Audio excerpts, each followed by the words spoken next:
राजस्थान के हाड़ौती क्षेत्र में कोटा की इस पुण्य धरा पर सबसे पहले मैं सभी मीडिया कर्मियों का हार्दिक स्वागत करता हूँ। आदरणीय राकेश जी जैन हमारे जिलाध्यक्ष जी, हमारे मीडिया के प्रमुख सिसोदिया जी और अन्य सभी मित्रों, हमारे देश का जो आधारभूत ढांचा है उस ढांचे में 28 स्टेट और 8 यूनियन टेरिटरी का भारतवर्ष है। दुनिया के विकसित देशों में शामिल होने के लिए हम लोग बहुत तेजी के साथ अग्रसर हो रहे हैं। राजस्थान वो प्रदेश है जो देश का सबसे वृहद प्रदेश है। 3,28,000 वर्ग किलोमीटर में फैला हुआ राजस्थान लगभग देश के हिस्से का 10% भूभाग पर विकसित है। यानी ज्योग्राफिकल दृष्टि से, क्षेत्रफल की दृष्टि से 10% हिस्से में हम हैं। पानी की दृष्टि से हमारे पास मात्र 1.2% पानी है, जो हमारे पास 10% होना चाहिए। उसके बावजूद भी राजस्थान तेजी से विकसित होने की ओर, अग्रसर होने की ओर दौड़ रहा है।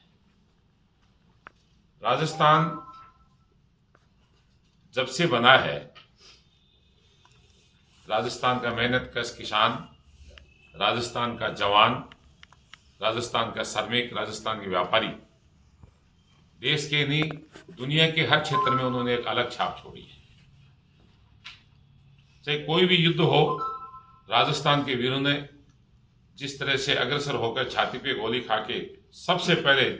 अपने जोहर का परिचय दिया है, वो भी किसी से छुपा हुआ नहीं है। कोटा की ये जो धरती है, इस धरती ने पंजाब और हरियाणा, गंगानगर, हनुमानगढ़ जैसे इलाके जो धान पैदा करते हैं, राजस्थान में एकमात्र इलाका है जो हमें धान देता है। कोटा को जब आज हम देखते हैं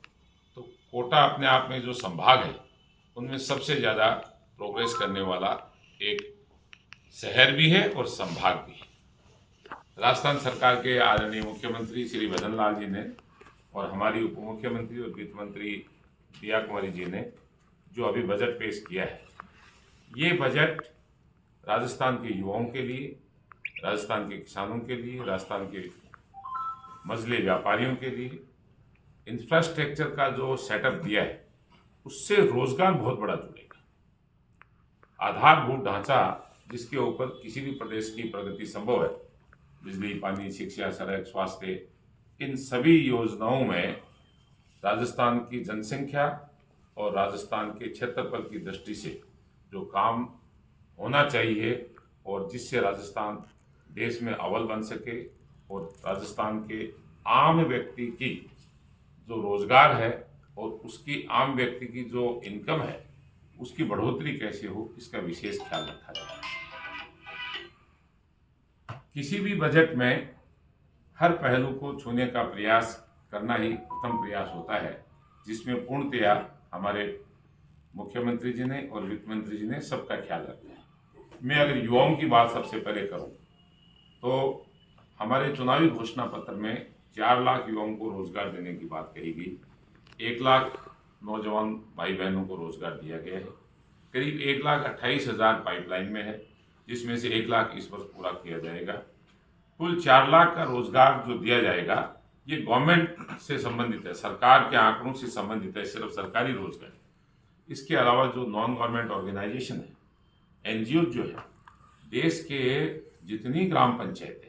अपने देश का जो ढांचा है उसमें करीब पहले 2,32,000 ग्राम पंचायतें थी, आज वो बढ़कर 2,44,000 ग्राम पंचायतों के करीब है।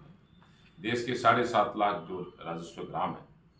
उनमें जनप्रतिनिधियों की संख्या दुनिया का सबसे बड़ा प्रजातंत्र अगर कोई है तो भारतवर्ष है। इसका मूल कारण क्या है? इसका मूल कारण है कि हर व्यक्ति के साथ जनप्रतिनिधि को जोड़ा गया है। ग्राम पंचायत में अगर कोई एक ग्राम पंचायत है, उसमें एक सरपंच है, 15 वार्ड है, तो 15 वार्ड में यानी करीब 360 मतदाताओं के साथ एक वार्ड का एवरेज हमारे राजस्थान का है। तो वो 15 लोग जो हैं वो ग्राम पंचायत में अपनी बात रखेंगे, सरपंच पंचायत समिति में रखेगा, पंचायत समिति का प्रधान जिला परिषद में रखेगा, एमएलएस का अलग सेटअप है, एमपीज का अलग सेटअप है। इसी प्रकार से और क्षेत्रों में भी राजस्थान सरकार ने इस बजट में प्रावधान किया है। जैसे कोऑपरेटिव सेक्टर है, तो ग्राम सेवा सहकारी समितियों के जरिए हमारे लाखों लोग जुड़े हुए हैं, उनको फसली ऋण उसके जरिए उपलब्ध करवाया जाता है, उनको आवास का ऋण भी उनके जरिए उपलब्ध करवाया जाता है। इसी प्रकार से दूध डेयरी सहकारी समितियां जो है, चाहे वो स्टेट लेवल पे हो चाहे डिस्ट्रिक्ट लेवल पे हो, जिससे दूध उत्पादक जो है उनको जोड़ा गया है और उनकी अर्निंग जो है वो कैसे बढ़े इसके ऊपर पूरा फोकस किया गया है। तो यानी भूमि विकास बैंक है, सेंट्रल कोऑपरेटिव बैंक है, अर्बन बैंक है, अलग अलग क्षेत्रों के लोगों के ऊपर कोई ना कोई एक प्रतिनिधि है जो उनकी बात रखने के लिए वो वहाँ से एक स्तंभ के रूप में, जैसे मीडिया एक 4 स्तंभ है उसमें सबसे बड़ा जो स्तंभ है उनमें एक बड़ा स्तंभ है, उसी प्रकार से वो भी सारे स्तंभ हैं। तो यानी जनता की आवाज़ उठाने के लिए हर सेक्टर में कहीं ना कहीं ये विशेष रूप से चरणबद्ध तरीके से सेटअप किया हुआ है। और उसी सेटअप को देखते हुए ये युवाओं की बात मैंने आपसे कही, राजस्थान के बजट को हम देखें, इंफ्रास्ट्रक्चर में देखें, रोड नेटवर्क आज की तारीख में दुनिया में सबसे ज़्यादा बिजनेस के लिए, इंटरनेशनल कनेक्टिविटी के लिए, दूसरे देश के व्यापारी, हमारे पास सबसे बड़ी जो आज की तारीख में पूंजी है वो इंफ्रास्ट्रक्चर ही है। हमारा देश इंफ्रास्ट्रक्चर में पहले बहुत पीछे था, लेकिन आज का इंफ्रास्ट्रक्चर अगर हम देखें, village road, major district road, RIDF rural infrastructure development road, state highway, national highway, NHAI national highway authority of India, NABARD, यानी इस प्रकार की 10-11 रोड्स जो हैं वो अलग अलग डिवीजन में काम करती हैं, जिससे आम व्यक्ति की कनेक्टिविटी पूरी हो सके। रोड इंफ्रास्ट्रक्चर में NHAI में हमारे माननीय प्रधानमंत्री नरेंद्र मोदी जी ने जब से काम संभाला है,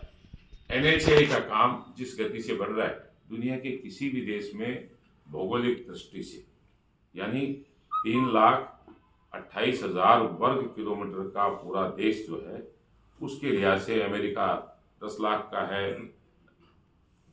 दूसरा कनाडा 10 लाख का है, लेकिन हमारा जो क्षेत्रफल है और जो जनसंख्या का दबाव 140 करोड़ से ऊपर का है, उसको देखते हुए, जो हमारी GDP है उसको देखते हुए, जिस गति से नेशनल हाईवेज को बढ़ाया जा रहा है, NHAI को बढ़ाया जा रहा है, स्टेट हाईवेज को बढ़ाया जा रहा है, और जो बढ़ाया गया है वो अपने आप में बहुत अद्भुत है। आप सारे मित्र जानते हैं अच्छे से कि 99 में गोल्डन कॉरिडोर के नाम से माननीय अटल बिहारी वाजपेयी जी ने जो शुरुआत की और प्रधानमंत्री ग्राम सड़क योजना की जो शुरुआत की,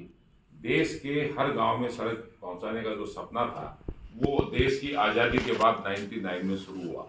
और उस सपने को साकार करने के लिए, वो तेज गति देने के लिए वाजपेयी साहब ने जो शुरुआत की,